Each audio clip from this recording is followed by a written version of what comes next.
আয়াত ১৬ ফাআলুল লিমা ইউরিদ। অনুবাদ, তিনি যা ইচ্ছে তাই করেন। তাফসীর ১ নং ফুটনোটের বিবরণ। তিনি ক্ষমাশীল বলে এই মর্মে আশান্বিত করা হয়েছে যে কোনো ব্যক্তি গুনাহ করা থেকে বিরত হয়ে যদি তাওবা করে তাহলে সে আল্লাহ রহমত লাভ করতে পারে। তিনি গুনাহগারদের প্রতি এতই ক্ষমাশীল যে তাদেরকে লজ্জা দেন না, আর তার আনুগত্যকারী বন্ধুদেরকে অতিশয় ভালোবাসেন। ফাথুল কাদির। অতি স্নেহময় বলে আল ওয়াদুদ শব্দের পূর্ণ অর্থ প্রকাশ পায় না, কারণ স্নেহ ও ভালোবাসার মধ্যে খাঁটি হলেই তবেই তাকে ওয়াদুদ বলা যাবে। তিনি নিজের সৃষ্টিকে অত্যাধিক ভালোবাসেন, তাকে তিনি কেবল তখনই শাস্তি দেন যখন সে বিদ্রোহাত্মক আচরণ করা থেকে বিরত হয় না।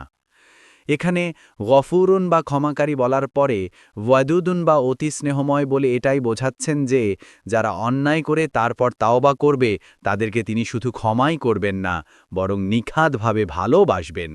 সাদি। আরশের মালিক বলে মানুষের মধ্যে এই অনুভূতি জাগানো হয়েছে যে তিনি যেহেতু আরশের মালিক আর আরশ সব কিছুর ওপরে, তাই তিনিও সব কিছুর ওপরে। ইবন কাসির।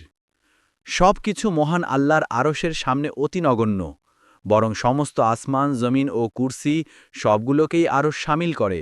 সাদি। কাজেই তার বিরুদ্ধে বিদ্রোহ করে কেউ তার হাত থেকে নিস্তার পেতে পারে না। শ্রেষ্ঠ সম্মানিত বলে এ ধরনের বিপুল মর্যাদা সম্পন্ন সত্তার প্রতি অশোভন আচরণ করার হীনমনোবৃত্তির বিরুদ্ধে মানুষকে সতর্ক করা হয়েছে। তাছাড়া এটি আরশের গুণও হতে পারে। ইবন কাসির। তার শেষ গুণটি বর্ণনা করে বলা হয়েছে তিনি যা চান তাই করেন, অর্থাৎ আল্লাহ যে কাজটি করতে চান তাতে বাধা দেওয়ার ক্ষমতা এ সমগ্র সৃষ্টিকুলের কারণেই। আবু বকর রাদিয়াল্লাহু আনহুকে মৃত্যুশয্যায় কেউ জিজ্ঞাসা করেছিলেন, আপনাকে কি কোনো ডাক্তার দেখেছেন? তিনি বলেছিলেন হ্যাঁ। তারা বলেছিলেন, ডাক্তার কি বলেছেন?